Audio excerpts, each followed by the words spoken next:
ole tuna WhatsApp ka mu da nang gron chair chuak do ne ni janda rulen chan vevel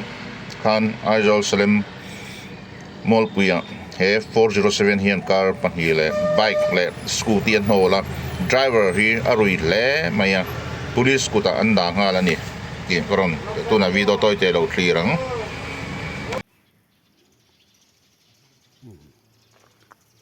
ni janda riat vel bo ne dasri ri ma dar ule chan velai vel bo ra khan in khom kal hun lai ani he motor hian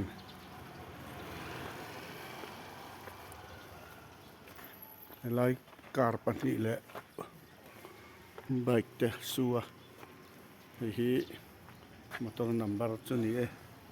hi chu roi chung na khala chan he car he sut chiat saka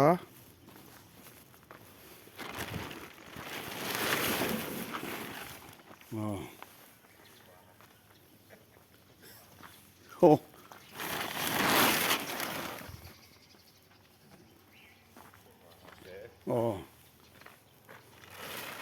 he car hi asua he la ya ding hi he bike hi asun masak beran ya hi asut chia fok atliaka te chen machine thi le hliam ro chu an om lo thung ani scooty pakhat atlu boka helai hian hi su boka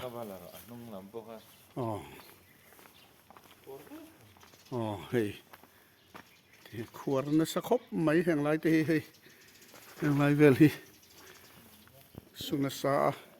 in khom kal tổ ra chung à hiện anh to anh van này khóc mấy liam anh lâu lâu mấy à he motor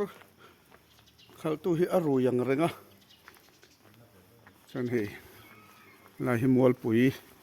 Aizawl Mualpui anh ấy chẳng khu tami khu asun masak berania lai car hi hi asua hei phei chu asuleng thui viu maya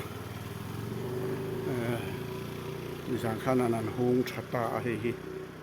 hiam hei